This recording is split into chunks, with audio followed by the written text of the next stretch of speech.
pessoal, bom dia, boa tarde, boa noite, eu sou o Roger Alencar, iniciando um novo projeto, esse podcast chamado Descomplicando, e a intenção é o que está nesse nome, descomplicar temas bíblicos, temas da vida, temas do dia a dia cristão, enfim, descomplicar, facilitar o máximo possível. Claro que não é a nossa intenção nesse podcast trazer um estudo profundíssimo necessariamente, é trazer uma linguagem mais coloquial de temas teológicos, de temas do dia a dia. Esse é o propósito.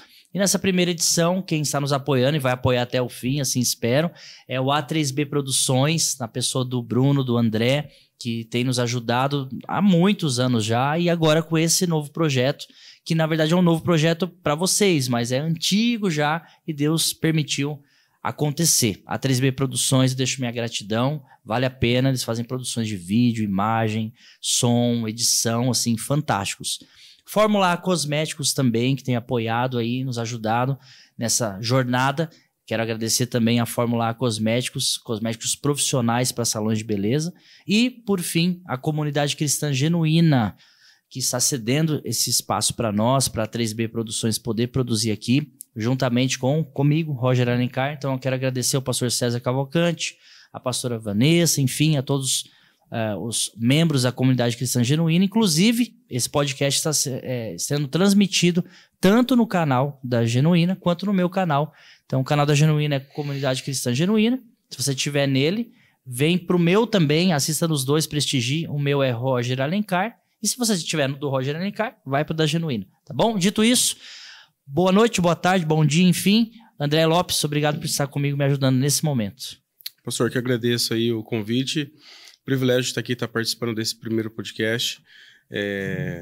Um abraço aí a todos que estão nos acompanhando. O trabalho se chama Descomplicando, mas o meu trabalho aqui é te complicar, né? É me complicar. Obrigado, cara. Obrigado. Então, eu vou trazer aqui perguntas, questionamentos, coisas que vão aí nortear, né, esse bate-papo aí, para que a gente possa aí de uma forma ampla aí, né, descomplicar esses assuntos, essas dúvidas que muitas vezes permeiam, né, as nossas mentes aí, a gente não tem oportunidade de perguntar. Então vamos nessa. É verdade.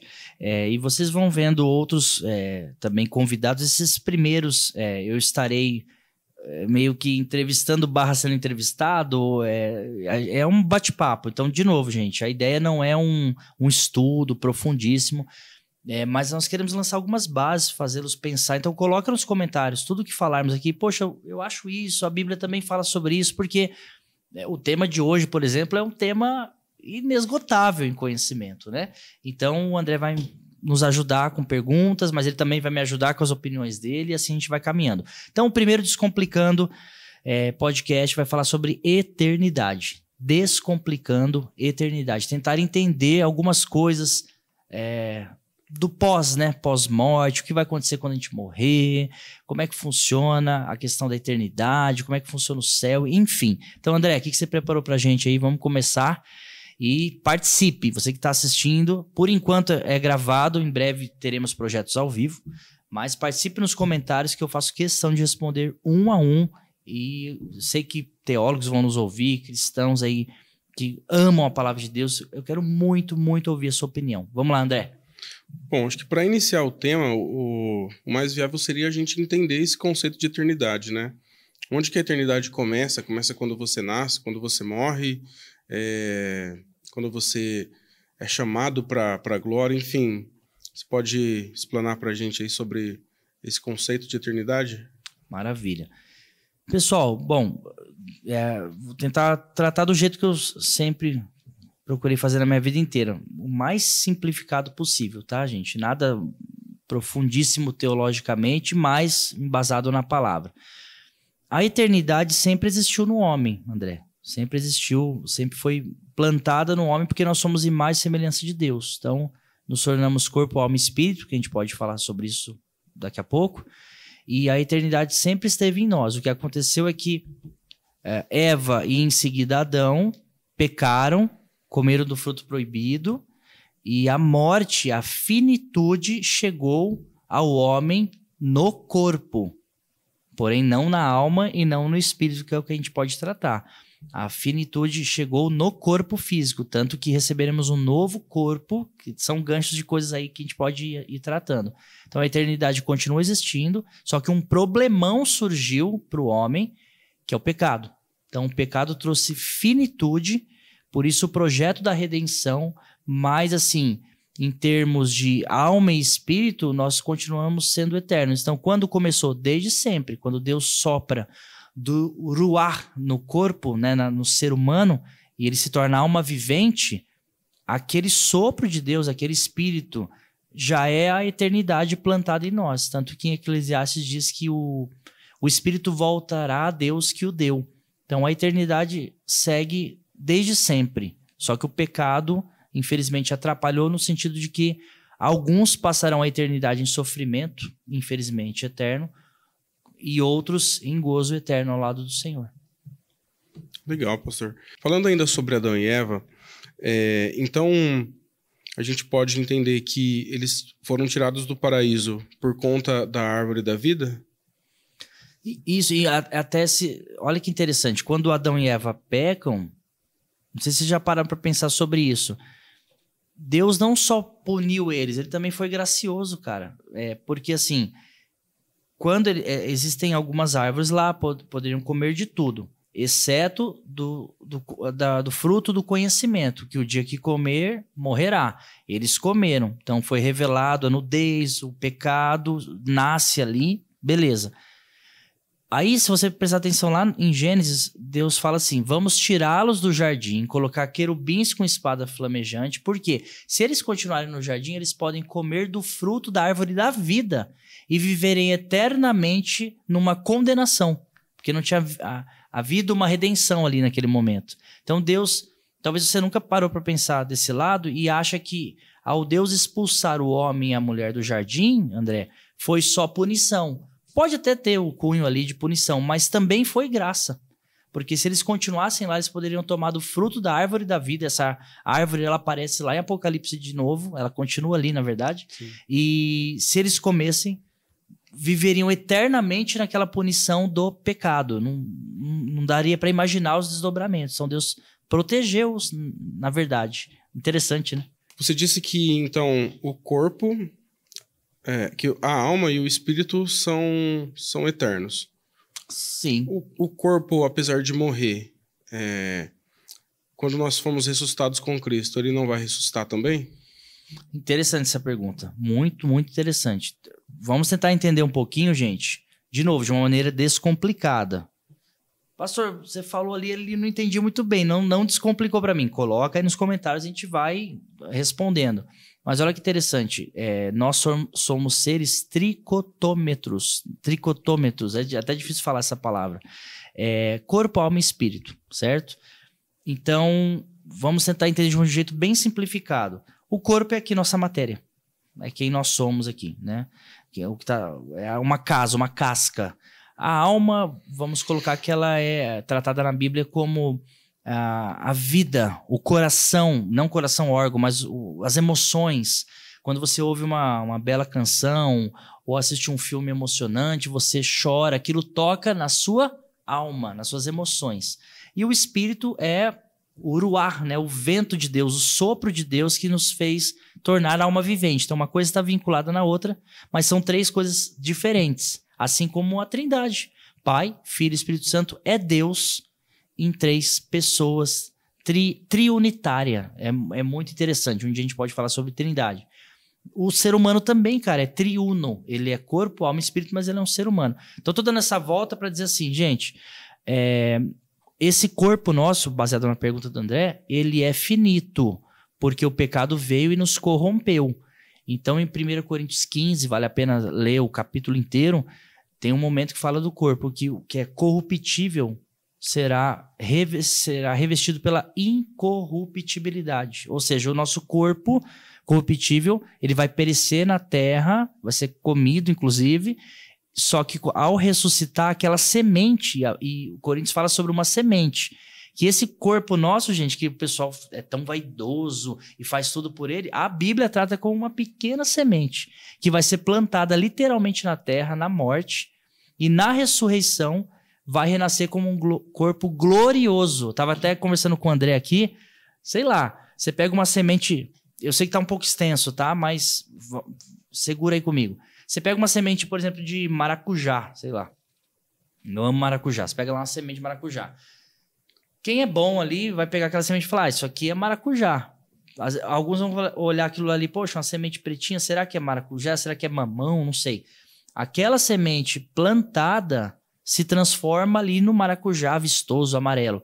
Essa sementinha que se transforma numa grande fruta é o nosso corpo quando ele morre e ele ao ser ressuscitado, ele vem como um corpo glorificado, extremamente mais potente. Então, enfim, essa aqui é uma carcaça que é uma semente só. E isso está em 1 Coríntios 15, leia com calma, posso ler depois também, se desejarem.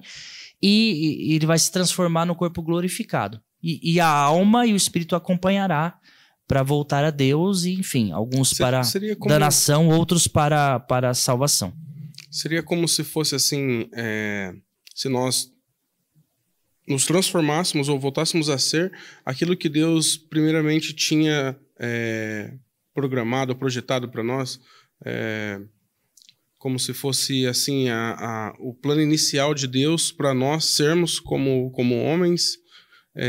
Talvez seria isso, esse corpo glorificado, nós vamos voltar ao que era para ser originalmente? E eu acredito nisso. A Bíblia não deixa isso tão claro. Para mim até deixa, porque o 1 Coríntios 15 fala nitidamente que esse corpo é finito porque a morte veio. A morte veio e trouxe finitude ao nosso corpo. Então, o que passou a ser mortal vai se revestir da imortalidade na ressurreição. E o que passou a ser corruptível por causa do pecado vai se revestir da incorruptibilidade. E a Bíblia segue dizendo em 1 Coríntios 15, tragada foi a morte na vitória. Olha que interessante. Então, a morte vai ser tragada. A morte vai morrer, cara. A morte vai morrer. Louvado seja Deus. Glória a Deus. E Apocalipse 20, a morte vai ser lançada no lago de fogo. A morte vai morrer. Entende? Então, sim, eu acredito que a nossa verdadeira identidade ainda será revelada. A gente vai falar mais sobre isso também quando chegar lá no Tribunal de Cristo. Sim, vai ser revelada no advento da ressurreição, cara. Bom, então não é o mesmo corpo, mas em relação à idade, por exemplo, uma pessoa que morreu velha, ela vai receber um corpo velho, sei lá, ela vai como que vai ser no céu? Ela vai ter, a gente vai falar do céu mais pra frente, né? Mas em relação a esse corpo glorificado, será que ela vai ter essa mesma identidade que ela tinha aqui, em relação à idade? Então, a Bíblia diz que no céu não se casa nem se dá em casamento. Esse padrão aí de não se casa, não se dá em casamento, para mim serve para tudo. Não se tem idade específica. Isso é uma noção humana e também finita. Eu não sei se Adão e Eva, se eles não tivessem pecado, se eles teriam idade ou cronologia necessariamente. Por que vai haver, André, o fim dos tempos, por exemplo? Por que vai finalizar? Porque, infelizmente, o pecado corrompeu e vai precisar ter novos céus e nova terra. Assim, essa questão de idade não vai existir porque não vai existir cronologia. Não vai existir igual...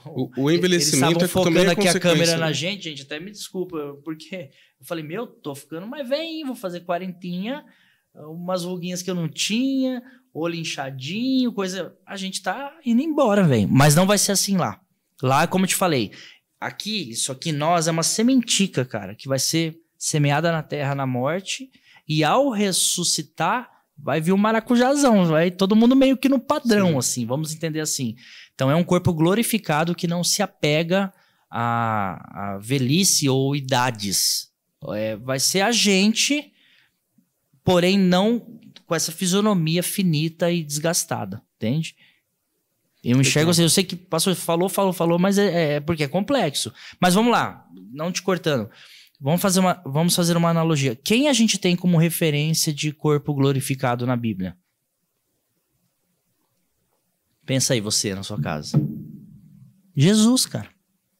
Jesus, ele é o primeiro que ressuscita para nunca mais morrer, que eu me lembre. Ressuscitar mas no caso de Jesus é o mesmo corpo, né? Tanto que então, ele mostra as feridas ali, né? Sim e não. Olha que interessante. Olha para você ver como o corpo glorificado me parece não seguir padrões de semelhança. Eu sei que é complexo, mas vamos lá. Todas as vezes, salvo engano, todas as vezes que Jesus apareceu, ele não foi reconhecido. Não foi. Aí eu sei que existem... Eu mesmo já preguei sobre isso e não está errado, mas... o pessoal estava cego ali, tão triste, tão amargurado, que não enxergaram Jesus. Sim, pode ser. Mas perceba que na ressurreição, logo quando Jesus ressuscita no domingo, Maria está lá e ela vê Jesus e acha que ele é o jardineiro. Não tem como a pessoa não saber que Jesus é Jesus. Jesus era a vida deles. Sim. Ela não identificou. Só quando ele falou Maria, e parece que alguma coisa acontece e ela identifica. No caminho de Emaús também. Lucas 24, eu ia citar agora. Pode falar. Caminho de Emaús é isso mesmo. Não, ele só no final, quando ele parte o pão, que eles vão perceber. Cara, eles caminham ali, se eu não me engano, uns 15 a 20 quilômetros, salvo engano, tá, gente? Pesquisa aí a distância a aldeia de Emaús a Jerusalém. É uma caminhadinha, uns 15 quilômetros aí a pé, meu. E ele ali, Jesus discorreu a escritura inteira para eles. O coração deles aqueceu e eles não identificaram, só no partir do pão. Interessante, né? E, por último, João 21. Ou 20 ou 21, gente. Eu acho que é o 21. Jesus na beira da praia. Tá lá Pedro pescando, tá lá João. Meio parecido com a primeira pesca de Lucas 5. E Jesus lá na praia. Ei, vocês têm alguma coisa para comer? E eles... não, ficamos a noite inteira e não apanhamos nada. A mesma história de Lucas 5. Sim. Falou, joga a rede ali, eles pegam lá, acho que 153 grandes peixes. Aí que João fala, é Jesus. Então eu tô dando, de novo, essa explicação mais ampla para falar. Ele nem sempre é reconhecido, cara. Bom, acho que uma outra característica também que pode se somar aí é a questão de não ter mais barreiras, né, para esse corpo, né? Por exemplo, lá em João 20, 19, vai falar, né? Os discípulos estavam reunidos a portas trancadas com medo dos judeus. Ou seja, eles estavam com as portas trancadas ali, com medo, tudo fechado, e o texto vai dizer na sequência que, de repente, Jesus apareceu no meio deles. Verdade. E trouxe paz. Então, peraí, ele não bateu na porta, ele entrou por onde, né? Então, aí é um caso mais interessante ainda. O corpo glorificado... Eu sei que a gente está avançando, a gente nem falou do pós-morte, a gente já vai falar, mas o corpo glorificado, ele não tem barreiras, certinho, André? Não tem parede, não tem... Ele se alimenta, mas não tem fome. Interessante isso também. E ele não tem noção, não tem preocupação com distância. Jesus está em Jerusalém, depois ele está em Emaús, depois ele está... São coisas distantes. Galileia... São situações na geografia totalmente distantes, mas ele instantaneamente, praticamente, está num lugar, depois está no outro, some, aparece, desaparece. Então, me parece que, enfim, mais para frente a gente pode falar que não haverá também restrições ao corpo glorificado. O céu é diferente, gente. Não tem Uber, entendeu? Não tem ônibus, não tem táxi, não tem... eu vou ali e já volto. Não, você, de repente, está ali já. É interessante. Legal.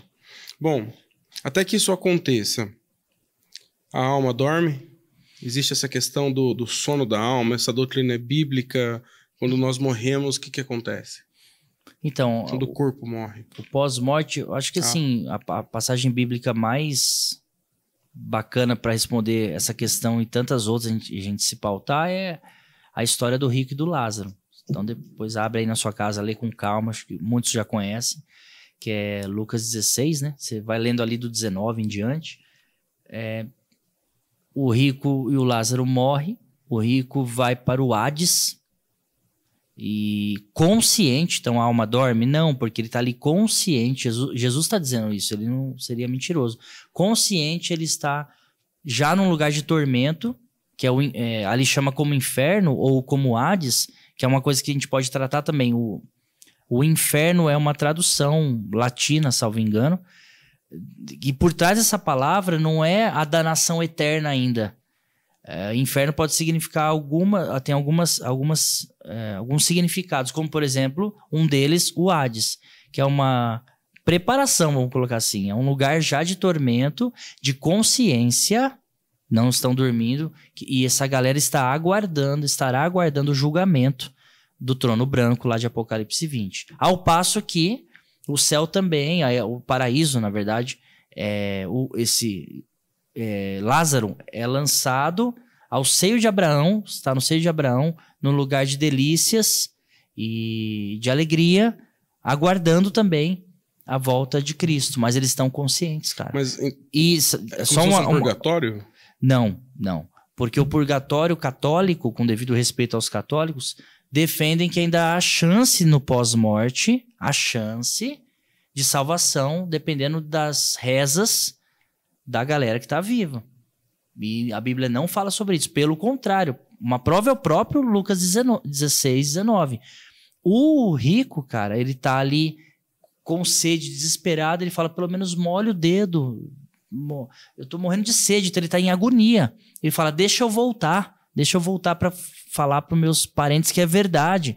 Então, o Abraão nem consegue dar água para ele, fala, não, há uma distância entre nós, não é possível, nem permite que ele volte, então isso já quebra também a questão espírita de que alguém volta para se comunicar, isso não é possível no pós-morte. Então, a consciência não pode voltar, e quem morre sem Jesus, ninguém quer assustar ninguém, mas é a verdade, é a Bíblia, já começa a sofrer desde já, cara. Então é como se fosse E o purgatório, a gente pode falar também, tem mais um porquê do purgatório que tem a ver com o tribunal de Cristo.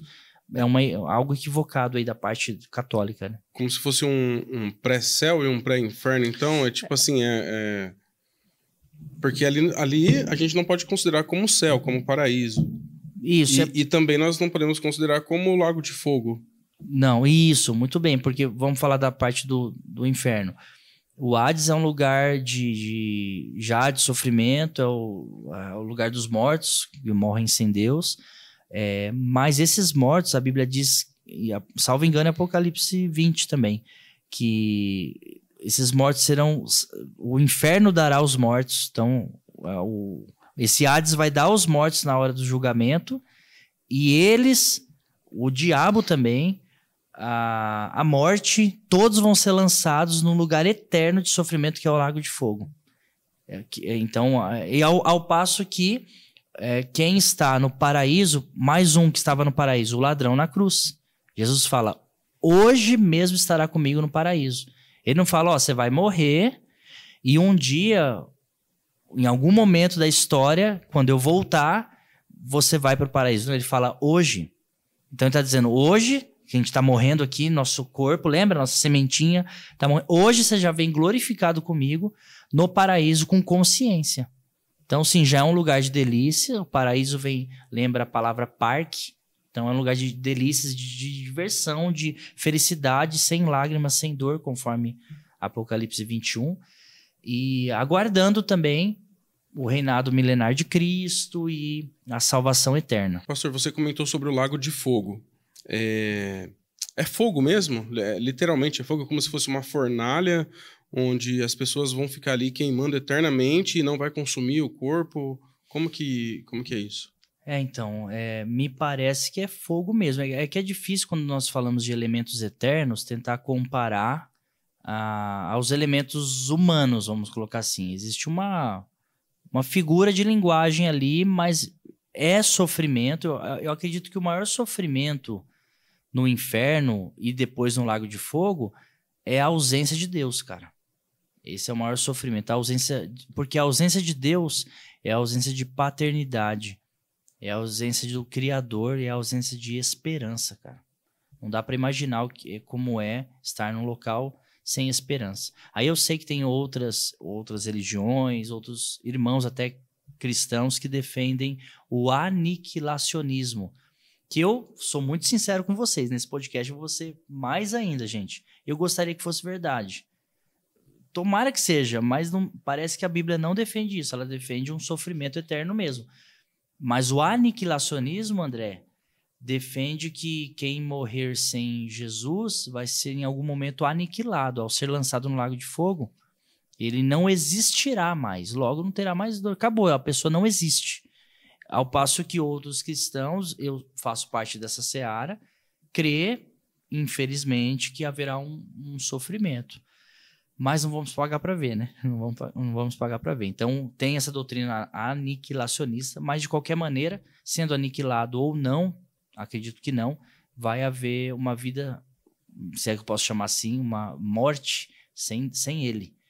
Então, não acredito que é um fogo literal, assim, mas é um sofrimento intenso, sem dúvida. Pastor, vamos falar de coisa boa? Por favor. Porque eu quero estar do outro lado. Mas vamos guardar a fé. O pessoal brinca muito. A Bíblia diz de Deus não se zomba, cara. A eternidade, ela é real, cara. Ela é real. Vamos lá. É verdade. E como que vai funcionar essa questão das bodas do Cordeiro? O tribunal de Cristo é o mesmo que o trono branco? Vamos falar um pouco sobre essa questão aí para quem vai subir, né? Para quem vai com ele. Verdade. Primeiro entender, né, André? O que é o tribunal de Cristo? Porque as bodas do Cordeiro, a Bíblia diz assim, quando Jesus está na ceia, ele fala assim, não tomarei mais o fruto da vide, até que eu venha no reino do meu Pai, enfim, para instituir o reino, e ali eu tomarei. Então é um momento de festa que alguns acreditam que vai ser literal, é um banquete mesmo, é na volta de Cristo, quando ele pega a sua noiva, arrebata a sua noiva, há um momento de comemoração, de festa e de alegria. Essa é a bodas do Cordeiro. Isso pode ser literal, tem os literalistas, eu sou um deles nesse sentido, e outros acreditam que não, é porque essa boda é um momento, é um simbolismo de casamento, e Jesus não necessariamente vai se assentar numa mesa e vai comer com a gente, mas a Bíblia diz, naquele grande dia se assentarão com Abraão, e você vai ficar surpreso em quem vai se assentar naquela mesa. Meretrizes e publicanos precederão muitos no reino de Deus. Então, falando de bodas, eu creio que é um momento mesmo de festa, de alimento mesmo. Não sei como vai ser esse contexto no céu exatamente, porque nos alimentaremos sem ter fome. Interessante. Então, beleza, ok. A boda é um momento de festa, literal ou não, é um momento de estar com Jesus e de comemorar esse momento com ele. Louvado seja Deus. O que é o tribunal de Cristo? O tribunal de Cristo, essa palavra tribunal, ela vem do grego bema. Essa palavra bema, André, lembra aquele pódio da galera das Olimpíadas, que o cara ganhou em primeiro lugar, segundo, terceiro, tem aqueles pódios, aquele pódio elevado. Sim. Do primeiro lugar, vamos colocar assim, e isso é o tribunal de Cristo, é um bema, é um algo elevado, é literalmente isso. E a Bíblia diz em Apocalipse 22 que Jesus está com um galardão para entregar a cada um a recompensa, segundo a obra que foi feita. Então, existe algo importante para ser feito nesse período de festa, que é Jesus recompensar os seus pelas obras feitas. Então, é fato que obra não salva, tá, gente? Mas as obras acompanham a salvação e ela tem assim, valor, as obras. Ela não salva, quem salva é Cristo, mas a fé sem obras é morta, a salvação é pela fé. Então, para mim, quem é salvo e não faz obras está com a fé morta e pode ser que tenha dificuldade com a salvação. Então, o tribunal de Cristo será um lugar de recompensas, onde o galardão vai ser entregue. Esse tribunal é só para salvos, e para não ficar só nas minhas palavras, ó. Eu vou ler, eu estou citando muita passagem bíblica, gente, mas está com dúvida? Pastor, naquele momento você falou tal coisa, você citou tal, me fala especificamente a passagem. Eu comento lá e respondo para você, porque é muita coisa, gente. Ó, por exemplo, naquele dia, isso é 1 Coríntios 3:13, vai. A obra de cada um se manifestará. É nesse dia do tribunal de Cristo. Na verdade, o dia a declarará. Que dia é esse? O dia do tribunal de Cristo, porque aqui está falando para a igreja. Porque pelo fogo será descoberta. Olha só, por que é para a igreja, pastor? Segura aí. E o fogo provará qual vai ser a obra de cada um. Se a obra que alguém edificou nessa parte permanecer, essa receberá galardão. Então, olha só, André, vão ter obras naquele grande dia desse tribunal, que é só para salvo, que vai permanecer, outras não. Então, tem pessoas que têm produzido palha, obras de palha, mas que serão salvos. Exatamente. Olha aqui. E não tem feito a obra como Deus quer. Olha que interessante. Se a obra de alguém se queimar, que é essa galera que está falando aqui, sofrerá detrimento ou dano.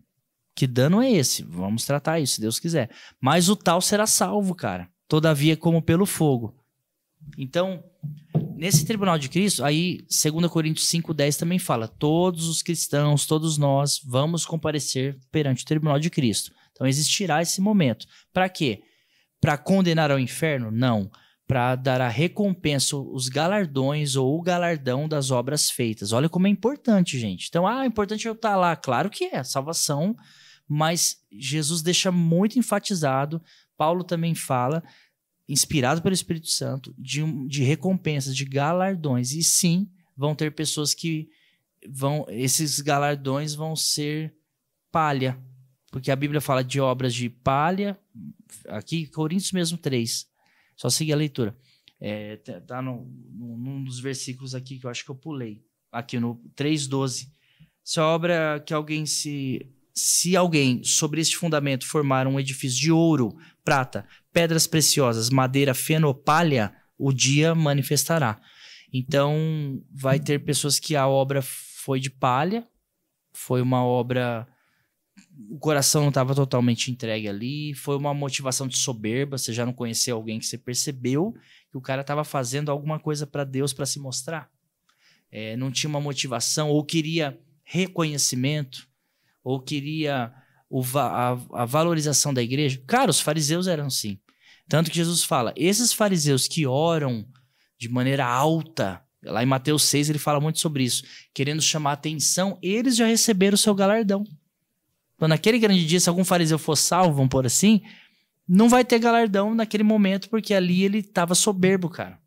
Então, é importante esse galardão aí, a gente pode se aprofundar mais. E sim, terá diferenciações nas recompensas, cara. Eu sei que é um tema polêmico, mas vai... O que seria esse galardão? Então, vamos... Então, a Bíblia não deixa totalmente claro exatamente, o galardão é isso. Fala que é uma recompensa, fala de vez em quando sobre coroa, sobre pedras preciosas, mas eu não acredito que é uma recompensa que, toma um monte de pedra preciosa, porque no céu as ruas serão de ouro. Então, não me parece que é uma recompensa baseada em algo monetário, obviamente. Ao meu ver, o galardão, por exemplo, 2 Timóteo 2, eu acho que é o versículo 12, diz que se nós morremos com ele, também com ele reinaremos.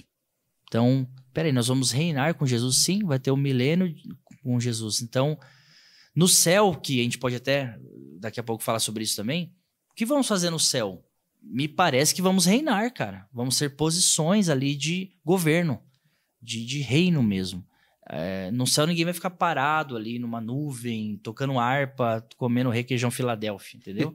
Não vai ser assim. Vai ter mobilidade, vai trabalhar, cara, mas não é um trabalho com fadiga, já a gente fala sobre isso também.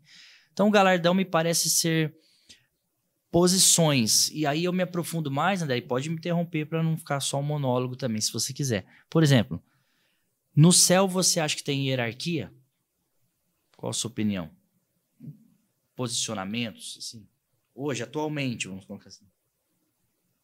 Acredito que sim. Eu também.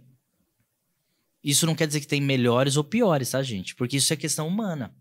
No céu não tem essas disputas, porque quando houve, foram expulsos de lá, que é Satanás. É como se fosse o casamento, assim, né? São iguais em direitos e valores, mas diferentes em funções. Funções. E mais do que isso, porque, por exemplo, um arcanjo, vamos falar sobre seres celestiais também. O arcanjo é um líder dos anjos. Então, tem hierarquias diferentes. Mateus 11, por exemplo, quando Jesus fala de João Batista, fala, aqui na terra, dos nascidos de mulher, João Batista é o maior. Então, Jesus está dizendo, na terra tem diferenciações de maiores e menores, na terra. Mas no céu, o menor do reino dos céus é maior que João Batista. Logo, tem menor no reino dos céus, se tem menor, tem maior. Se tem arcanjo liderando o anjo, existe hierarquia. Logo, me parece que é um ambiente de paz, e será assim, sem inveja, sem porfia, sem discussão, sem corpo mole, mas com hierarquia. Me parece que isso continuará. E o galardão pode definir posicionamentos, sem soberba, gente. Que agora nós estamos carnais. Mas eu não vou sentir inveja do galardão do outro. Não, isso lá não tem isso. Pensando hoje, né? Então vai ter essas divisões, vai ter classes sociais. Não, classe social não. Não, isso é coisa de política mundana. Não, isso é outra coisa. Lá todos estarão satisfeitos. Quem receber uma garrafa ou quem receber uma caixa d'água inteira. Haverá satisfação e felicidade. Mas, se você pegar... Eu não quero aqui... Quem sou eu para dar galardão, isso é com ele. Mas o ladrão da cruz versus o apóstolo Paulo, cara, entendeu? Ambos estão salvos, tá tudo bem, em paz, mas com certeza o apóstolo Paulo, por todo o trabalho que ele fez, toda a entrega que ele fez, ele terá o galardão. E a Bíblia está dizendo, obras de ouro, prata, pedras preciosas. Acho que deixa eu interromper para fazer uma pergunta importante. O que a gente precisa fazer para conseguir esses galardões? Porque talvez a gente pense, cara, para mim conseguir esse galardão mais top de todos que tiver ali, talvez eu tenha que ser o cara da grande pacote comissão. Premium. Ali, né? Isso, o pacote Premium, eu tenho que ser aquele cara que abandona tudo e me entrega para o campo missionário e tal. E isso, de fato, é um grande trabalho. Mas para a gente pensar naquela pessoa, por exemplo, uma esposa, uma dona de casa ali, que cuida dos seus filhos e ensina os seus filhos nos preceitos cristãos, né? Que vive uma vida comum, teoricamente comum ali, mas fazendo a vontade de Deus de acordo com aquilo que ela tem. Para ela também cabe um galardão grande, ou a gente só pode pensar nessa grande comissão, né? Não, Deus, gente, ele não trabalha com necessariamente, ele não trabalha necessariamente com resultados como a gente é aqui na Terra, que você tem que produzir, e quanto mais você faz, mais você tem. Ele trabalha com processo, com qualidade. Então, você falou de uma mulher que cuida dos seus filhos com esmero, com amor, com dedicação. Grande será o galardão dessa mulher. Por quê? Aí vamos para a Bíblia. Lembra da oferta da viúva, cara? Jesus fala, observe a galera no gasofilácio. Tinha gente com pacotes de moeda entregando lá, ou com um bezerrão lá, um gado cevado e não sei o quê. E veio uma mulher com uma moeda. Uma moedinha, depositou lá. Jesus fala, quem deu o maior? É essa mulher. Essa viúva, porque ela só tinha isso. Então, se você desempenhar a obra de Deus dando o seu melhor, e o seu melhor não é dando o melhor resultado, gente.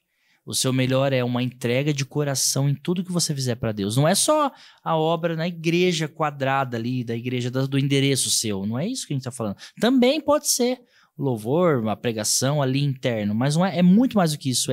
Quer comais, quer bebais, façais qualquer outra coisa, faça para a glória de Deus. Como você compra, como você vende, como você trata os outros, o que você faz quando ninguém está te vendo, como você é em tudo. Isso, eu acredito que Deus vai ter um filtro, e esse fogo que fala em Coríntios, que vai provar sempre as nossas intenções.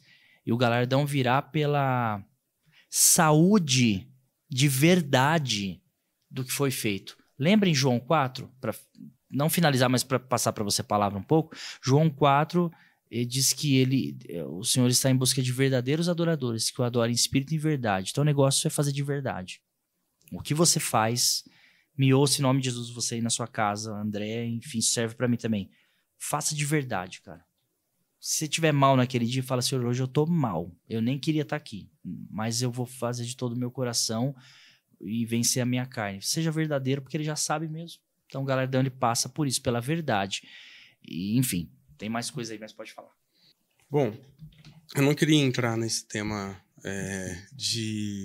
sobre a escatologia, mas nós precisamos assim entender... Mas saindo do galardão? Desculpa te cortar. Não saindo assim. Na verdade, é pra gente entender a cronologia, quando isso vai acontecer. Ah, tá. Legal. Então, eu sei que entra um pouco na questão da escatologia, né? Mas tem como a gente trazer aí um pouco de esclarecimento em relação a essa cronologia, quando tudo vai acontecer e tal.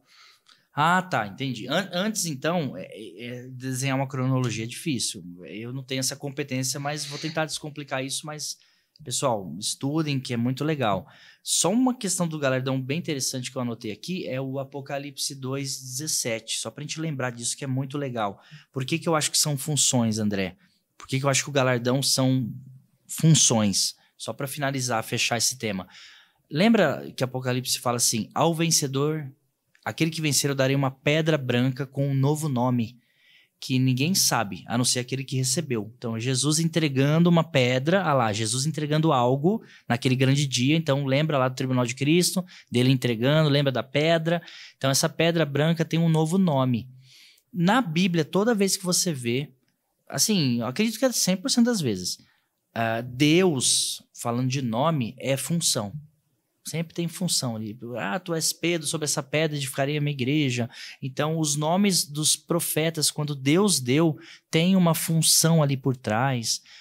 Enfim, o nome de Osés, ali, Josué, sempre tem uma função. Pesquisa o que significa Abacuque, o que significa Jeremias. Jacó, né? Isaías, Jacó que muda para Israel. Quem mudou o nome dele? Deus, o anjo, né? Claro, mas é Deus, a ordem de Deus. Então, essa pedra branca com um novo nome me parece que é uma identidade plena. Que lá no começo você até falou, será que esse novo corpo é quem a gente vai ser de verdade? Eu acredito nisso.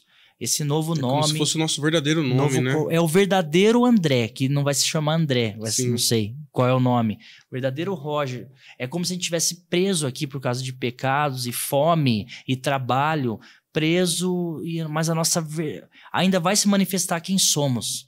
Então, a pedra branca me parece que, olha, você, André, é isso aqui.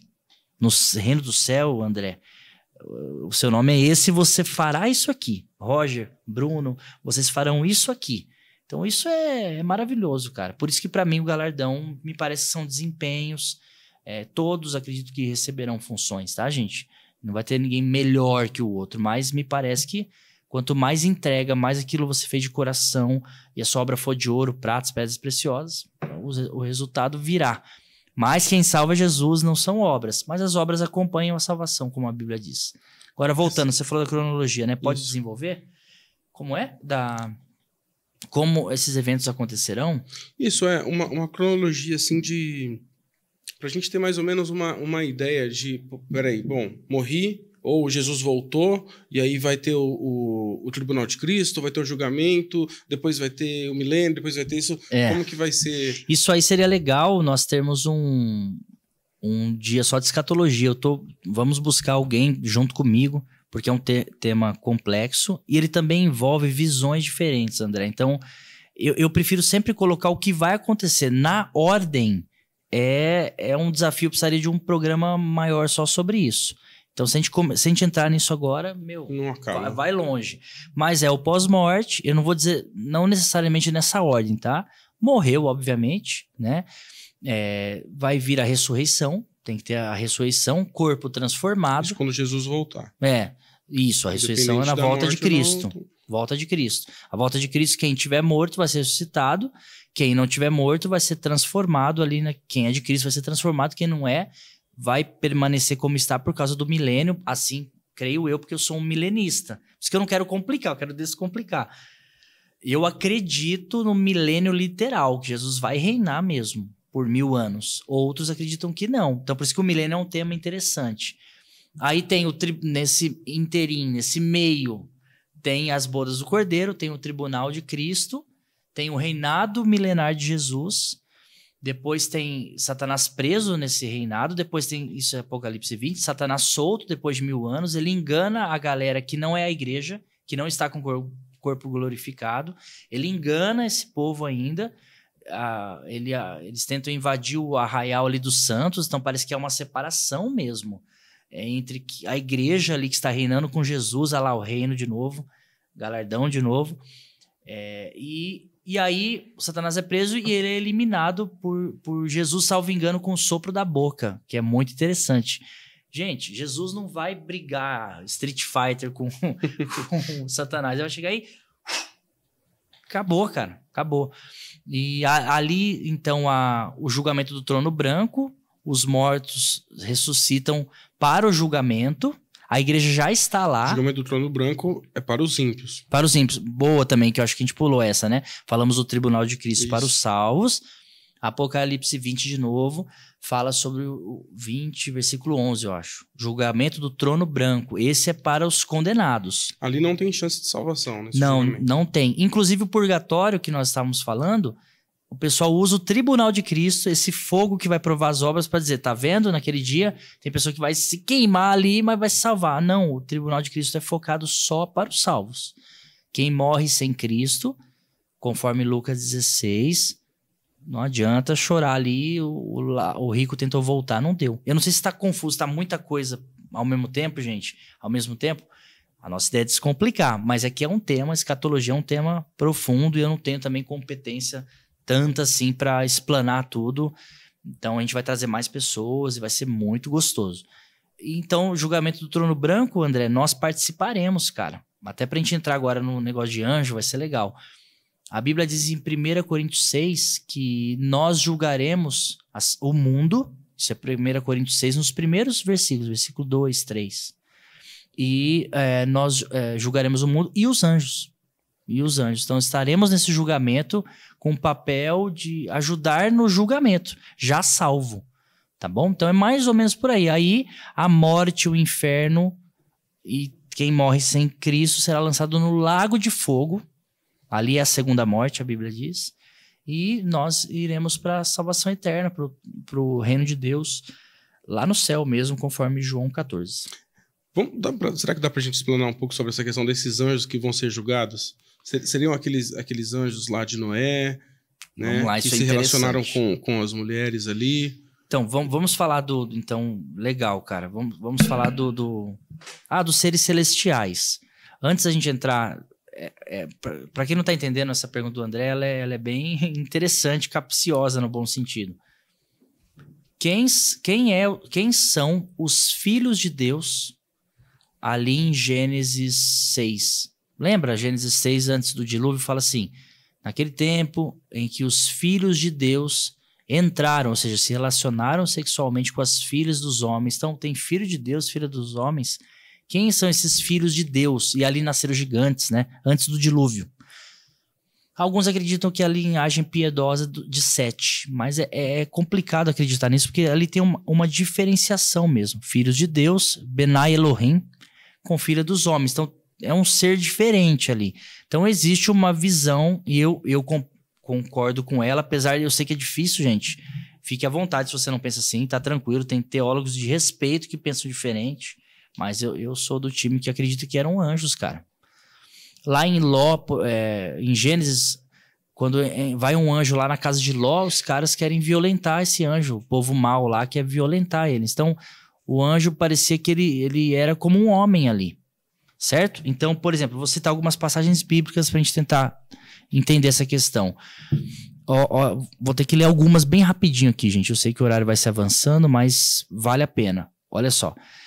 2 de Pedro 2,4. Porque se Deus não poupou aos anjos que pecaram, então tiveram anjos que pecaram, mas havendo-os lançados no inferno, os entregou a cadeias de escuridão, ficando reservados para o juízo. Então tem anjos presos. Mas esse inferno é o Sheol, não é? Não, aí que é uma outra tradução. Esse inferno aqui é o Tártaro. É uma prisão exclusiva, vamos colocar assim, de prisão de... Como é que fala? De segurança máxima dos anjos que pecaram. Então vamos lá. Quem são esses anjos que pecaram? Aí a gente pensa assim, pastor, são o anjo caído lá junto com o diabo. Não, porque está dizendo que eles estão presos. O diabo e seus anjos estão soltos, gente. Soltinho da Silva. Tanto que eles estão agindo no mundo, o mundo jaz do maligno. A Bíblia diz que o diabo opera nos filhos da desobediência, então opera lá. O diabo e seus anjos não estão nessa história aqui, não. Eles estão soltos. Quem são esses anjos presos aqui? E eu continuo a leitura. 2 de Pedro 2,5 agora. E não perdoou ao mundo antigo, mas guardou a Noé. Então eles estão falando de anjos que pecaram e falou da época de Noé. A 8ª pessoa que pregou a justiça ao trazer o dilúvio sobre o mundo. Então vamos lá. Tem anjos presos no Tártaro. Essa palavra aparece uma vez só na Bíblia, é um rapax legomenon, né? Aparece uma vez só. E ele tem anjos presos lá, fato. Não são demônios, os demônios, a terça parte lá do diabo. Tem uma galera presa. Quem são esses anjos? Aí, por exemplo, 1 de Pedro, volta lá para... Estamos em 2ª, volta umas páginas. 1 de Pedro 3,19. Jesus foi e pregou aos espíritos em prisão. Me parece que foi quem está em prisão. Os únicos presos são esses anjos. Então Jesus foi lá anunciar algo para eles. A ressurreição de Jesus não é pregar para eles serem salvos. É anunciar, é falar que eles vão aguardar o momento do julgamento. Quem são esses espíritos de prisão? 1 Pedro 3,20. Olha lá. os quais noutro tempo foram rebeldes, quando a longanimidade de Deus esperava nos dias de Noé. Olha aí a história de Noé de novo. Enquanto se preparava a arca, na qual poucas pessoas, isso é, 8 almas, se salvaram. Então, de novo, Pedro repete que essa galera que está presa, que são esses anjos, foi por alguma coisa que aconteceu na época de Noé. Aí em Gênesis 6, lá em Noé, o que aconteceu na época de Noé? Os filhos de Deus, Benai Elohim, entraram, se deitaram, transaram, desculpa a palavra, mas é isso, com as filhas dos homens, e nasceram gigantes. Por fim, André, se não fica extenso, Judas 1,6. E aos anjos que não guardaram o seu principado, mas deixaram sua própria habitação, reservou na escuridão e em prisões eternas até ao juízo daquele grande dia. Então quer dizer que os anjos em Judas está dizendo que eles não guardaram sua própria habitação. Está querendo dizer assim, o seu jeito de ser anjo. E ao vir na Terra, de alguma maneira, talvez aconteça um antropomorfismo, sei que é uma palavra difícil, mas deles realmente se tornarem homens ali, porque eles eram confundidos como homens. Alguns pecaram nesse sentido sexual com mulheres. Essa é uma visão baseada em todos esses textos. Eu acho difícil ser diferente disso, apesar de ser difícil de conceber a situação. De fato, esse é um tema muito extenso, né? Muito extenso. Tá gravando tudo isso aí, Bruno? Que essa aí a gente tem que fazer um corte só disso, ó, galera do corte. Então, é isso, cara. Então, entrando dentro dos anjos, acho interessante a gente falar um pouquinho sobre isso. Você tem alguma coisa aí pra gente? Na verdade, eu queria perguntar mesmo sobre essas diferenciações aí que a Bíblia cita, né? Sobre anjos, arcanjos, querubins, serafins, anciãos. Então, o que seria? É tudo a mesma coisa? São diferentes? Como que a gente entende essa questão aí dos anjos? Interessante. Vamos tentar... Os seres angelicais. Seres celestiais, né? Tentar selecionar rapidinho isso aí, gente. A Bíblia fala de anjos. Anjos significa mensageiro. Simples assim. Eles são... Geralmente, eles vêm no formato de um varão mesmo, de um menino jovem, um homem, sei lá, jovem, assim que a Bíblia relata. E os nomes deles também têm a ver com o que eles fazem, por isso que, de novo, nome tem a ver com função. E a Bíblia diz o que são anjos, ó. Vamos lá, para não ficar nas minhas palavras. Rapidinho, Hebreus. Não são porventura os anjos, ó. Espíritos ministradores enviados para servir a favor daqueles que hão de herdar a salvação. Então, os anjos, eles trazem a mensagem da parte de Deus. Eles auxiliam na proteção, a Bíblia diz em Salmos que anjos acampam ao redor daqueles que temem a Deus e o guardam. Eles auxiliam na questão da salvação e eles são mensageiros. Então, o anjo é quem leva mensagens. Então, talvez é por isso que lá em Apocalipse, os pastores ali, os líderes das igrejas, das 7 cartas da igreja, são chamados de anjos. Isso. E aí o pessoal acha que o anjo da igreja coloca o homem como se ele fosse o top das galáxias. Não, quem está levando a mensagem não é um mensageiro. A gente está aqui levando com humildade, aqui procurando levar a mensagem. Somos anjos de Deus, não no sentido glorificado, ou que somos superiores, mas porque estamos levando a mensagem. Simples assim. E o arcanjo... esse termo arre aí, desculpe, eu não sou bom do grego, mas significa líder, principal. Arque é o principal dos anjos, sabe? O Coringa é o arqui-inimigo do Batman, por exemplo. O que é o arqui-inimigo? O maior inimigo, o principal inimigo do Batman. Tem vários, mas o Coringa, ele é o arqui-inimigo. O Lex Luthor é o arqui-inimigo do Superman. Tem outros, mas ele é o principal. O arcanjo é o principal dos anjos. O arquiteto, o principal das obras, enfim. Então, geralmente, eu acho que só tem o Miguel. Aí tem uma divergência aí que tem outros arcanjos. Para mim, tem um só, que é o Miguel, mas se tiver outros, ok. Mas ele é o líder dos anjos. Na batalha lá com o Satanás, ele lidera, ele que lança mesmo o Satanás na terra e tudo mais. Querubim é muito interessante. Querubim, eu convido vocês a lerem com calma Ezequiel 1 e Ezequiel 10, cara. E faça um desafio para desenhistas de plantão aí, ou a galera que é boa aí no retrato falado, né? Eu desafio. Pega Ezequiel 1 e Ezequiel 10 e tenta desenhar um querubim, cara. Querubim, primeiro, essa palavra queruve significa... próximo. Me corrijam aí, teólogos, fiquem tranquilos, à vontade. Se eu errar em algum termo, é muita coisa. Mas queruv é aquele achegado, próximo. É alguém que está muito perto de quem? Do trono de Deus, do próprio Deus. Satanás era um querubim ungido, inclusive. E ele queria ter o trono dele acima do de Deus, conforme a Bíblia diz. Então ele estava ali perto, muito perto. E esse querubim, esse queruv, esse que fica próximo, cara, ele tem pés direitos. Lê lá, ele tem vários pés só direitos. Ele tem asas e olhos entre as asas. Ele tem roda. Roda? Roda. Lê lá, roda. Roda, ele gira, ele está sempre no sentido certo do negócio. Ele tem 4 faces. Tanto que ele também aparece, esse querubim, como 4 seres viventes. Ele tem face de leão, águia, boi e homem. Pensa num negócio desse, cara. E, desculpa o termo negócio, não é banalizando, é pelo contrário, que é uma coisa que está fora da nossa... E a Bíblia ainda fala que Deus monta nesse querubim e voa. Entende? E ele fica ali no trono. É ele também, esse querubim que protegeu ali o Éden. Ou esses querubins, porque querubim, esse final im do hebraico é plural. Então, querubim eu acredito ter mais de um, por causa desse im, assim como serafim. Esse im, para nós que parece que é uma palavra comum, é plural no hebraico. Então, querubim é isso, mas é difícil descomplicar o querubim. Leia Ezequiel 1:10 e se fascine. Por isso que Paulo, cara, rapidinho, foi no céu e viu coisas inefáveis. Quando ele foi arrebatado ao terceiro céu, ele viu coisas indizíveis, impronunciáveis. É a gente aqui tentando falar isso.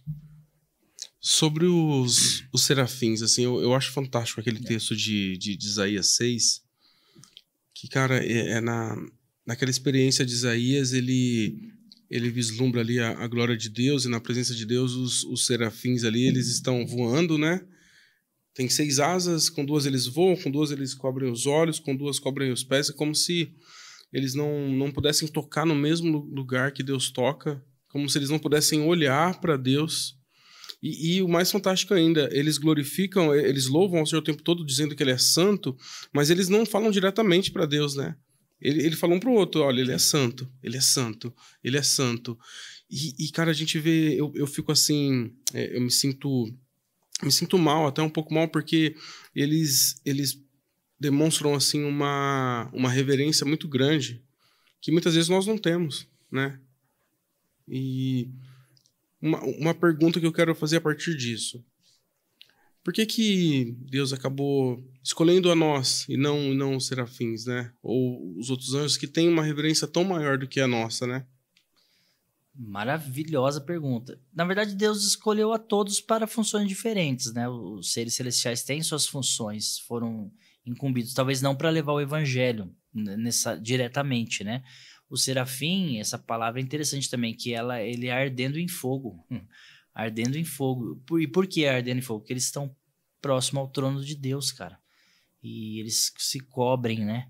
E o glorifica. Então, realmente, seu raciocínio é interessante. Às vezes nós não damos o valor na honra que é ser o único ser que foi criado à imagem e semelhança de Deus, que Deus não criou nem esses seres, nem o querubim, nem o serafim, que é um ser tão maravilhoso, à imagem e semelhança dele. Só nós. Por quê? Porque Deus aprove ele, por amor, fazer isso. Só pode ser amor, não tem outra explicação, porque nós não somos capazes. Somos, assim, misericórdia, né? Então, cara, ele nos escolheu por amor. Foi a função nossa sermos como ele e levarmos o evangelho para os próprios seres humanos. Um exemplo disso em Atos é a conversão de Cornélio. Um anjo aparece para o Cornélio e fala: Cornélio, isso eu acho que é Atos 10. Suas esmolas foram ouvidas, tá tudo bem, você vai saber mais de Deus, mas não é por mim, não. Chame Pedro, um anjo, cara. Ele chega e fala: chama Pedro, ele que vai te falar. Aí o Pedro vai até lá, tem dificuldade ainda de falar, porque o cara não é um judeu, e Pedro ainda estava aprendendo esse negócio de que o evangelho está além de etnias e tudo mais, enfim. Então é um privilégio que nos foi dado, que nós não merecemos, mas porque somos imagem e semelhança dele, E aprove Deus ser assim. O único ser, imagem e semelhança de Deus, que tem o ruá, o sopro do próprio Deus. A essência de Deus dentro de nós. Né? Somos nós. Os anjos são criados por unidade, inclusive. São criados não de uma mesma matriz, vamos por assim. Anjo é anjo, arcanjo me parece que é arcanjo, serafim. Nós somos de uma mesma matriz, Adão, que veio de quem? Do sopro do próprio Deus. É uma honra. Né? Uma honra que talvez a gente não valorize. Se não for a misericórdia de Deus, cara. Por isso que talvez o inferno foi criado, cara. Porque depois de todas essas benesses, essa graça e pessoas virarem as costas pro Senhor, se não quer o Senhor, vai viver oposição a ele, então. Sim. Entende? Bom, falamos de anjos, arcanjos, querubins, serafins e anciãos. Então, os 24 anciãos é também um dilema. Alguns dizem que representa ali o Antigo Testamento e o Novo, fala-se muito de 12 tribos, fala-se muito dos 12 apóstolos, falam de tronos que vão ter lá, inclusive Jesus parece mostrar que os apóstolos sentariam em tronos, então há um embate sobre isso. Lá em Crônicas fala de uma matemática que tem 24 ali também, na adoração, e os 24 anciãos, a Bíblia diz que eles se prostam mesmo e rendem sua coroa, então não fica claro o que é isso. Eu, se puder dar uma opinião, mas é uma opinião só, porque é muito vago. Me parece que é uma representatividade realmente ali de Israel e da igreja.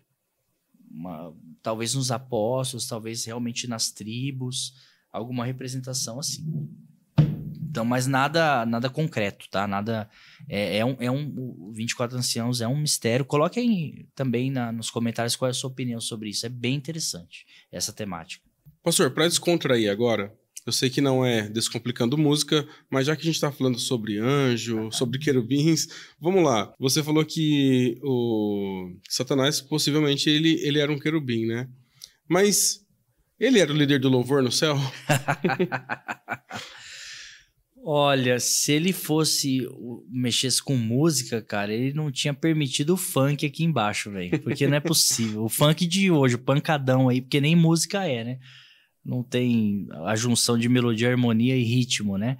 Então, se ele fosse da música, não é possível. Acho que ele ia falar, não esse pancadão, esse tchá-tchu-tchu aí não dá, não. Não dá, nem eu aguento. Porque, pelo amor de Deus, mas enfim, um dia a gente vai falar sobre isso. Não deixa claro a Bíblia não deixa claro, se você não concorda, coloque aí nos comentários, que ele era um líder do maestro musical lá no céu, não deixa nada claro. Diz que ele era um querubim, e querubim, todos adoram a Deus lá, mas não necessariamente querubim mexe com música, ele tem diversas outras funções, então, ele não diz, a Bíblia fala que ele andava em pedras afogueadas, justamente, ao meu ver, porque estava perto do trono, e que ele sim tinha um querubim é um cargo, me parece que uma hierarquia elevada, sim, mas em música, essa associação, de verdade, eu nunca entendi o porquê se fazia essa associação. Se alguém tiver informação, porque me parece que é uma coisa mais folclórica, mas se for também, mas não... Eu já fiquei pensando sobre isso, talvez seja porque na nossa cultura a gente associa a adoração com música, né? É como se a gente adora quando canta. E, na verdade, a adoração tá muito mais além que isso, né? Talvez a música ela possa ser uma forma de louvor, de adoração. Sem dúvida. De expressão, né, dessa adoração, mas são outros caminhos aí que nos levam, de fato, a uma adoração verdadeira, né, a Deus. Então, talvez por essa confusão aí, a gente associar, talvez as pessoas pensem, pô, então ele era sendo um querubim, né, que estava adorando a Deus, logo ele mexia com música. É uma boa, faz sentido. Mas a Bíblia não deixa claro, e realmente isso limita muito a adoração só à música. Isso dá uma maltratada nos músicos. Eu vou defender um pouco aí. Eu sou um músico frustrado, não me considero tanto músico assim, mas gosto de arranhar um pouquinho a minha classe aí. Por santificarem demais a música, eu sei que o tema não é esse, mas a gente vai falar sobre isso um dia. Por santificarem demais a música, que é um instrumento maravilhoso, tá? De adoração, isso aí não tem dúvidas. Mas por santificar demais a música, o pessoal não vê a profissão músico como profissão.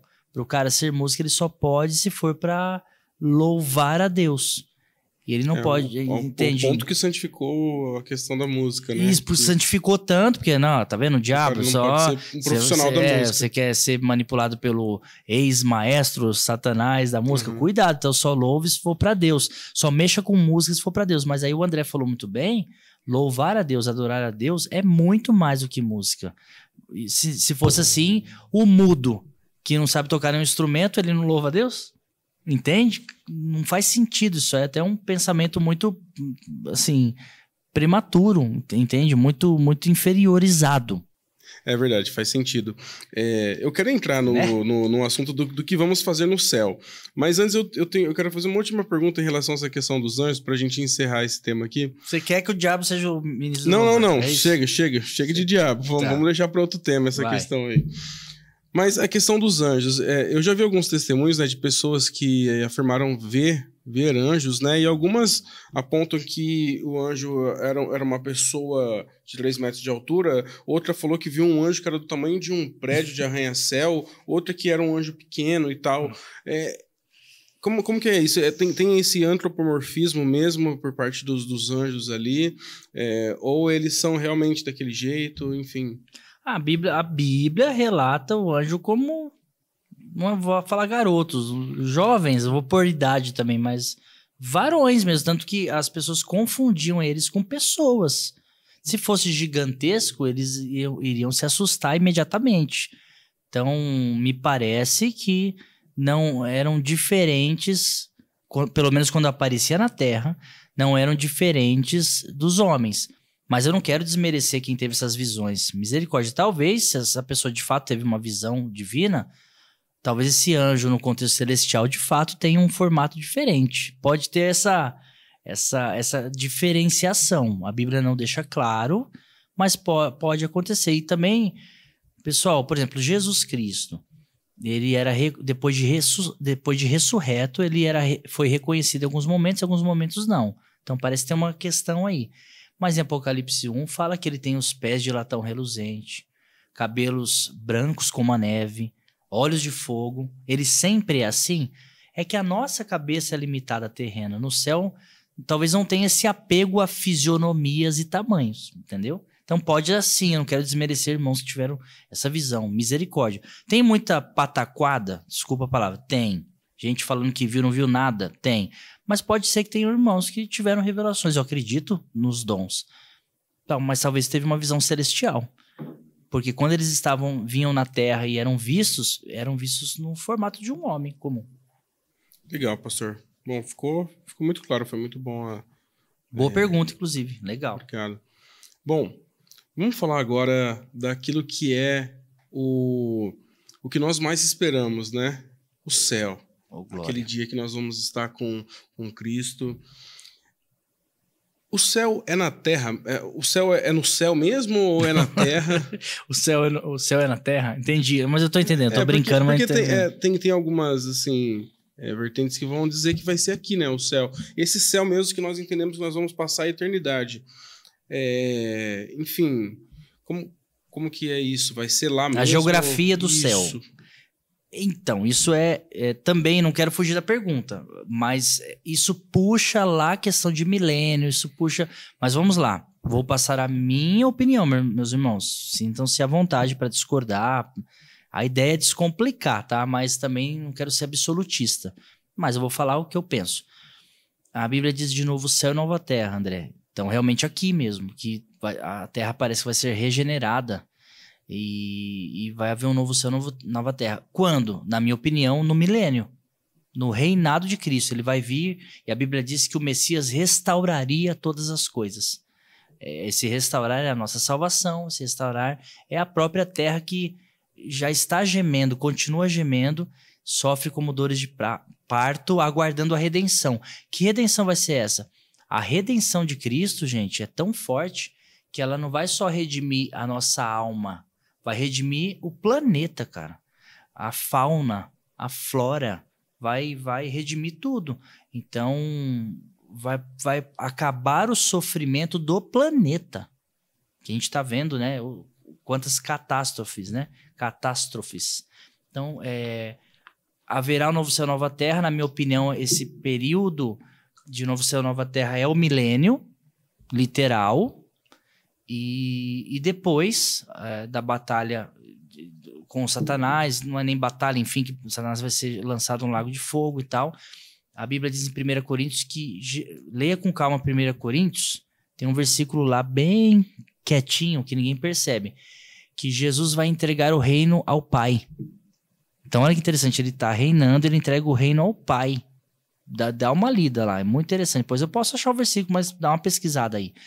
E aí sim vai haver o que diz em João 14. Jesus fala, eu vou para o meu Pai, não se turbe o vosso coração. Na casa do meu Pai, que já não é novo céu, nova terra, está falando lá do terceiro céu, onde o trono de Deus. Há muitas moradas. Se não fosse assim, eu não vos teria dito, vou preparar-vos um lugar para onde eu estiver, vocês estejam comigo. Eu levarei vocês para mim mesmo. Então, me parece que reinaremos com Jesus, o reino milenar, nesse novo céu, nova terra, e posteriormente viveremos uma situação de eternidade. Já desde o milênio, a igreja já está, não vai mais, já está glorificada, já está numa eternidade, mas terá o terceiro céu junto com Deus Pai. Essa é uma das visões, mas eu sei que tem outras, tá bom? Então, haverá uma realidade de talvez 1000 anos literais, ou não, mas um período de reinado de Cristo nesse novo céu, nova terra, que é a terra mesmo restaurada, e a eternidade completa no terceiro céu, que é uma outra realidade posterior. Eu vejo assim. Legal. Baseado nesse texto de João 14, Jesus vai dizer ali que eu vou preparar-vos o lugar, e aí depois no final ele diz assim, e eu vos trarei para mim mesmo, né? Isso. Nós vamos ter casa no céu ou a nossa casa será ele? Como que é isso?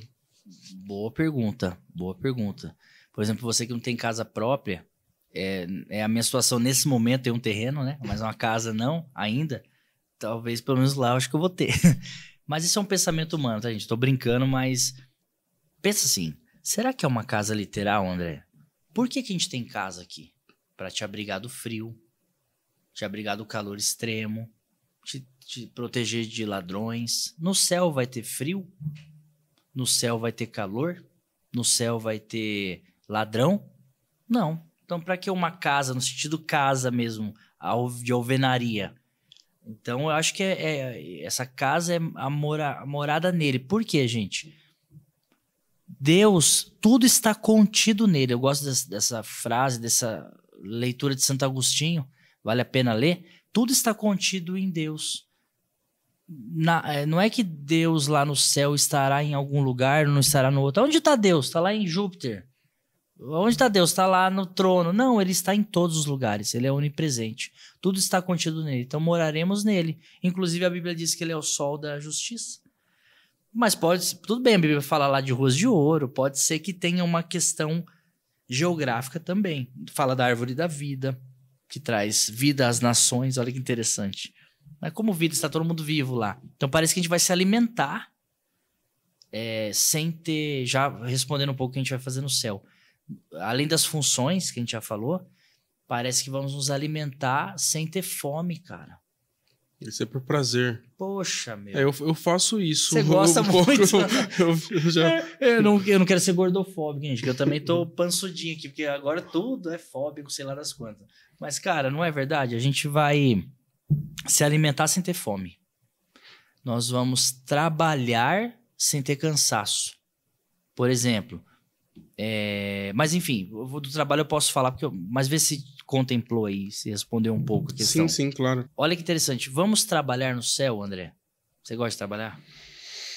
Olha, não muito. Eu também não gosto muito, não. Pra ser sincero, nesse não exato muito. momento eu tô exausto, mas eu tô com muito prazer aqui. Até vou falar sobre isso. Porque, gente, pra desenvolver essa 1h30, 2 horas, a gente tá aqui umas 5 horas, tá? Mas eu tenho uma tese sobre essa questão aqui.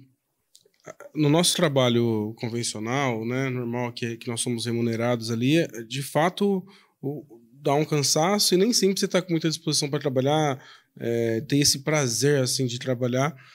Mas quando eu trabalho para o reino de Deus, por mais que você também canse muito, e às vezes sobrecarregue, mas você tem um prazer em fazer. Tanto que a gente volta depois para fazer de novo. Então a gente está sempre ali e arrumando mais ministérios, mais trabalhos, porque parece que esse trabalho, quando ele quando ele está ligado à vontade de Deus, ele se torna prazeroso, né? Mas a gente ainda cansa, mas é mais prazeroso. Verdade. Isso eu acho que é uma pontinha pra gente tentar sentir como vai ser no céu. Porque, ó, no céu trabalharemos? Sim, Deus sempre foi a favor do trabalho. Quando ele cria Adão, lá em Gênesis, acho que capítulo 2, ele já fala, lavre a terra. Vai lá e vai capinar lá a terra. Só que como Adão era perfeito ali, não tinha queda, não tinha o pecado, ele não se cansava, mas ele tinha o prazer da labuta. Jesus fala assim, por exemplo, acho que isso é João 5,17, quando os fariseus vão criticá-lo, acho que quando ele fez alguma cura no sábado, ele fala assim, meu pai trabalha até agora e eu trabalho também. Então percebemos que na realidade do céu o trabalho acontece.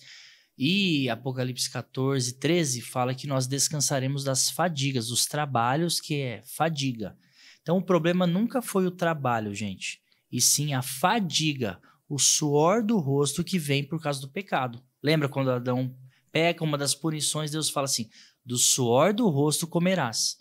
Aí a terra começa a produzir cardos, abrolhos, espinhos, dificuldades.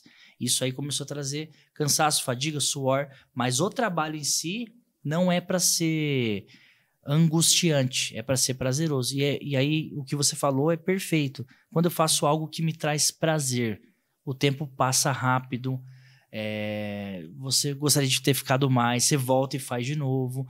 Talvez isso seja um vislumbre dessa alegria que a gente vai ter no céu. Legal. Eu quero juntar aqui umas 3 perguntas que elas são bem parecidas, assim. Bom, nós vamos ter família no céu. Eita. A gente vai se conhecer e os pais de pet vai poder ver seus doguinhos lá? Boa pergunta, André. Gostei. Vamos lá. Ai, meu Deus. Vamos lá. Família. A Bíblia diz que no céu não se dá em casamento nem se casa. Então, nós seremos de fato todos irmãos. Então, não vai ter aí esposa. Você aguentar o maridão aí, maridão aguentar a esposa. Só vai ser a irmandade, a amizade, a alegria de estar junto. Então, não tem mais sentimento de pai para filho, filho para pai. Todos são filhos de Deus. Claro que falar isso agora, a gente não consegue conceber isso, porque nós somos carregados de sentimentos humanos, amores diferentes. E essa diferença de amor é uma questão mais humana mesmo, né? Então, por exemplo, o amor eros e tudo mais. Então, no céu não teremos família nesse sentido, mas seremos todos irmãos e todos felizes. A outra, você falou, são 3, né? Os pais de pet, né? Os pais de pet foi a terceira, mas teve uma no meio aí que você perguntou. Se a gente vai se conhecer. Nós vamos se conhecer, sim, acredito que sim. Mas como não vai haver choro nem lágrima, não nem vai tristeza, lembrar, então, dos que ficaram? Então, isso é um desafio, cara. Pô, eu não sei como será isso, porque no céu não vamos ter uma amnésia, né? Mas, de alguma maneira, não vai haver choro. Não vai ferir a gente. Não vai nos ferir. Isso eu não consigo... Tá aí uma das coisas que eu não consigo alcançar, de maneira alguma. Não que as outras a gente consiga, porque é tudo muito complexo, mas essa... Eu vou me lembrar de pessoas e não vou me ferir com isso. Meu Deus, não sabemos como será isso. Mas acredito que vamos nos lembrar que a minha esposa foi minha esposa, mas não vai ter sentimento maldoso... Ou mesmo bonito nesse sentido, vai ser um outro sentimento mais bonito ainda, que é um amor filéu, né? Um amor da irmandade mesmo. Mas é complexo, cara, é complexo. E o pai de pet, né, assim, vamos lá, não quero jogar, né, água na farofa de ninguém. Quero estar errado, mas a Bíblia parece mostrar que o animal, ele não tem alma, ele não tem espírito, no caso. Ele pode ter ali o instinto. Logo, quando aquele animalzinho seu, querido, morreu, ele acabou, ele sim é aniquilado. Existe o aniquilacionismo para os animais aqui da Terra. Aquele animal não volta a existir. Eu sei que dói, eu sei que a gente está num advento que o animal é super mais valorizado, isso é um outro debate e tal. Beleza, eu tenho um cãozinho também, vou ficar triste quando ele partir, se ele partir antes de mim, vou ficar triste e tal. Mas aquele meu cachorro, o meu Melk, ele chama Melquisedeque, tá? O meu Melquisedeque, eu não vou vê-lo mais. É mais um tema que eu gostaria de estar errado? Tomara que eu esteja errado, que eu encontre lá. Mas aí uma outra pergunta. Então não terá animais no céu? Acredito que sim, cara.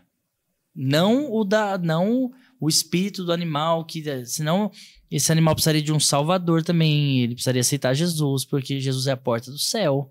Ele é o salvador. Como é que seria isso? Fica complexo. O animal vai ter um novo corpo, tudo isso que a gente conversou. Então não há salvação, não há vida pós-morte, eternidade para o cãozinho da terra ou qualquer animal. Não parece haver. Mas no céu, acredito que pode ter animais, sim. A Bíblia fala, principalmente no milênio, na realidade do milênio, que é o novo céu, nova terra, que fala do boi pastando ali junto com o leão, tanto que não vai ter mais a carnificina aí do leão perseguindo e debulhando com uma gazela. Eles vão vai poder passar a mão pastar no junto. leão. A Bíblia fala. Cara. Isaías, Zacarias, a gente vai viver em harmonia com os animais. A natureza, gente, no novo céu e nova terra, vai se harmonizar totalmente. Mas então terá animais, mas não esses nossos. Não isso. Todos que morreram foram aniquilados. Mas terão animais no contexto ali. No contexto de novo céu. Porque assim, a natureza será restaurada. E no bojo da natureza estão os animais. Estão os animais. Agora eu deixo uma pergunta para vocês aí que eu não vou responder porque eu não sei. Eu até postei isso no meu Instagram. A minha filha me perguntou, cara. Nem ela soube formular, mas ela... Na Arca de Noé não tem nada a ver com o tema, mas fica aí pra gente descomplicar. Essa aqui eu não sei. Na Arca de Noé, teve um casal de cada espécie, certo? E os peixes? Os peixes entraram na Arca? Não. Eles ficaram no oceano até então. Porque então, a água, né, eles sobrevivem. Então tinha mais que... Então quer dizer que nós temos peixes pós-dilúvio, raças de peixes pós-diluvianas que talvez não pereceram no dilúvio. Interessante, né? Não tem nada a ver com o tema, mas fica aí para vocês ficarem assim. Por isso que eu acho que tem mistérios no fundo do mar, mas fica para uma outra. Leviatã que o diga, né? E aí? Pastor, pra gente já caminhar pro final, eu queria fazer mais umas 3 perguntas assim também. Mais 3 perguntas juntas, porque elas também são Brunão, bem seu similares sócio aí. aí. Tá que tá aí. A 3B Produções, teologia pura. Bora. Bom, a gente tem essa imagem de céu, assim, tudo muito perfeito, né? Como você comentou numa outra oportunidade, né? Aquele comercial de margarina, né? Aquela coisa do anjo tocando ali e tal. Filadélfia. E assim, parece ser tudo tão perfeito no céu. E é claro que não vai ser, mas a gente pode pensar, será que não pode chegar a ser tedioso, né? Porque depois de um tempo, né? Se ficar só naquela rotina que a gente imagina esse céu, né? Como a gente imagina o céu, assim, de uma forma mais simplória, né? Porque aqui na Terra, as maiores alegrias e satisfação que nós temos, ela se dá através das frustrações, das dificuldades. Então, você tenta alcançar algo e não consegue. De repente, você realiza aquele sonho, aquele objetivo. Então, você sente uma alegria. Aquela conquista torna muito mais valioso, né? E automaticamente a vida fica mais dinâmica. E no céu, como que vai ser essa questão? Né? Será que nós vamos governar outros planetas? Vai ser algo dinâmico? A gente vai voar? Ou a gente vai ficar lá só, né, ali do lado do anjo enquanto ele toca a harpa? Não, vamos lá. Primeiro, a questão da completude. Você relatou um sentimento humano que eu compartilho e todo mundo compartilha, a não ser que tenha um ET aqui, né? A gente sente necessidade de se completar. Por que eu fico feliz quando eu realizo algo e isso fica dinâmico? Porque eu tô sempre vazio de alguma coisa. Sempre. No céu estaremos todos cheios, plenos e completos. Então não haverá mais uma busca de uma completude porque está tudo cheio. Se esse copo de água está cheio, eu não preciso de mais nada. Não preciso de mais nada. É que a gente não sabe o que é isso. Isso a gente não sabe o que é, completude. Talvez um momento de muito êxtase que você teve na sua vida, aqueles poucos segundos, pode ser uma fração do que... Sei lá, quando você viu seu filho, sua filhinha, você pegou... Quando eu vi minha filha que ela nasceu, foi uma felicidade, assim, que também foi poucos segundos, que logo ela foi pra UTI, entendeu? Já acabou na hora ali, já foi um choque, porque essa é a vida humana. No céu não, vai ser aquela sentimento de ver o filho nascer, por exemplo, eternamente. Sem lágrimas, assim. Então há tédio lá. Ponto. Não tem como não ser dinâmico, porque a dinâmica que você está falando vem de uma vida tediosa e incompleta. Ela não tem tédio. Logo, não precisa de dinâmica. Não precisa de dinâmica, não preciso me sentir dinâmico ou ativo, sendo que lá vai ter atividade. Mas não para nos manter dinâmico ou não nos deixar entediados, mas é porque não há mais tédio. É que a gente não sabe o que é isso. Sim. Entendeu? Agora, vamos voar. Cara, eu acho que é mais do que isso. Aí é uma opinião. Vamos lá, ó. Conjectura. Loucuras do Roger aqui, mas com uma certa base. Vamos lá. Lembra, André, do diácono lá de Atos? Meu Deus, fugiu a memória. Felipe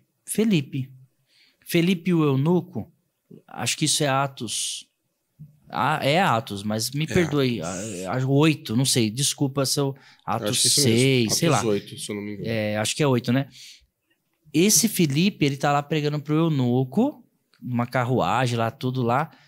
Depois que ele termina de pregar, que o cara se batiza, ele some dali. E aparece outro lugar. Ele é trasladado em outro lugar, cara.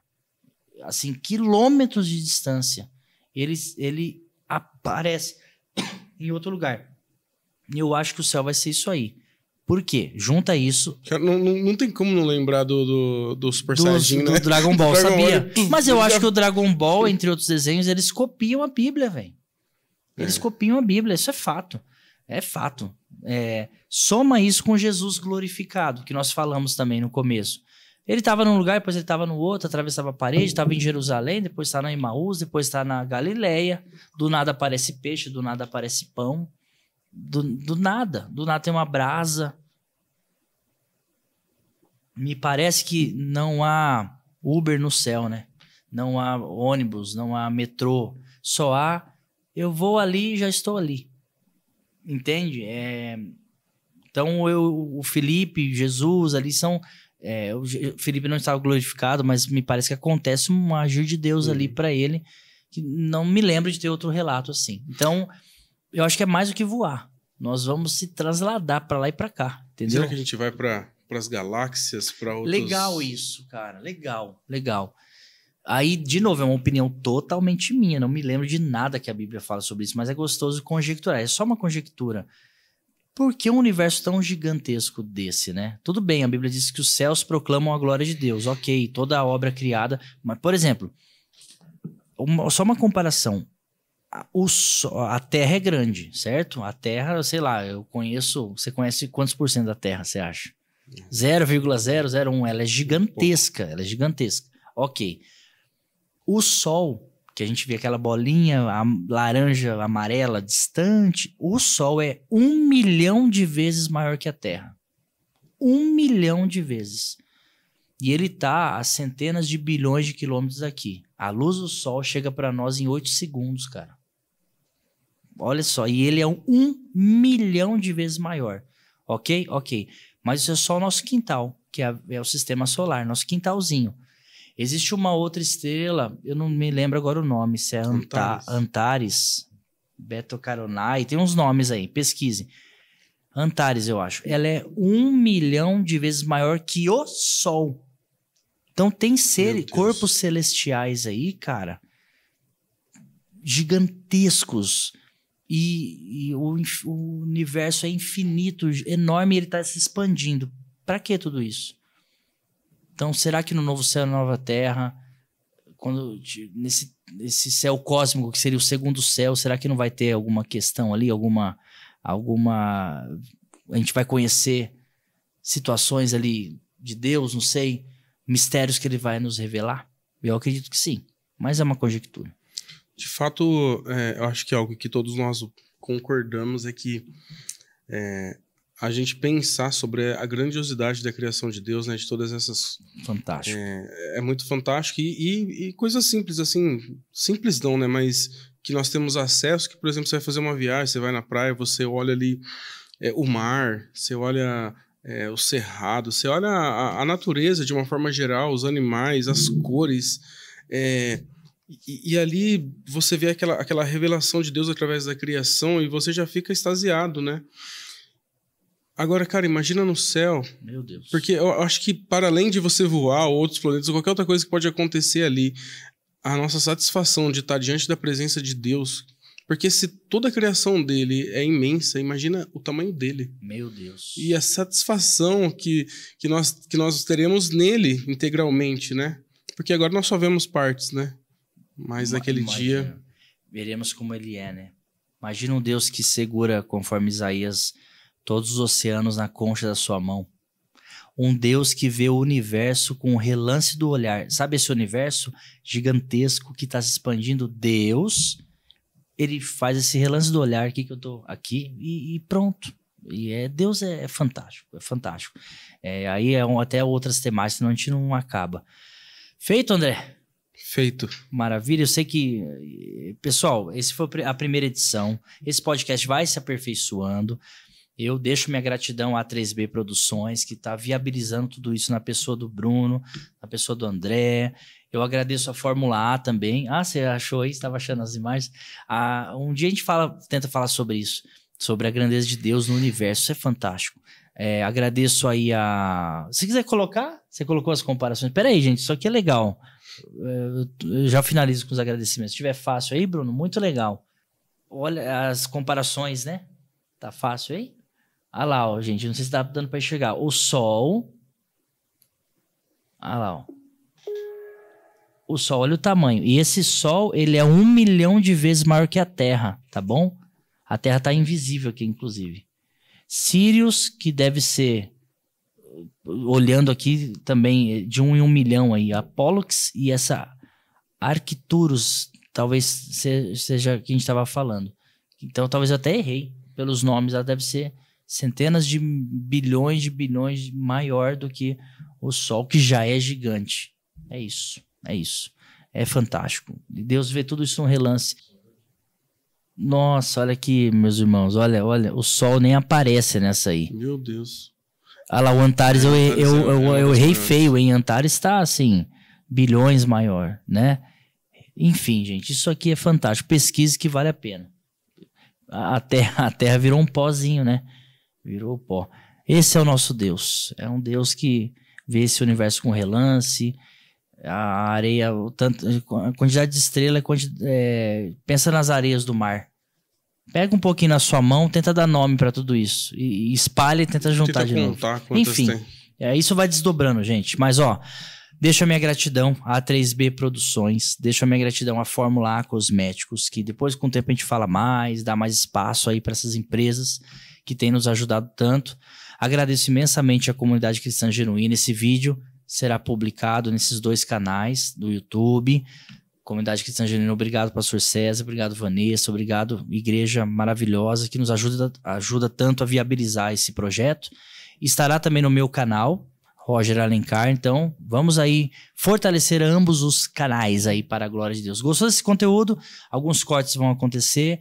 Pega esse conteúdo inteiro e manda para as pessoas, porque eu finalizo com essa passagem aqui, vou agradecer ao André, claro. Colossenses, cara, Colossenses 3:1. Por que vocês fizeram esse Descomplicando? Porque foi o primeiro. Colossenses 3:1. Portanto, se você já ressuscitou com Cristo, buscai as coisas que são de cima, onde está Cristo assentado à destra de Deus. Pensai nas coisas que são de cima e não nas da terra, porque vocês já estão mortos e a vossa vida está escondida em Cristo, em Deus. Pense nisso. André, obrigado, meu querido. Eu que agradeço. Um grande abraço a todos. Amém. Deus abençoe. Até a próxima edição. Compartilhe, curte, faça tudo isso aí para a glória de Deus. Descomplicando. Bora.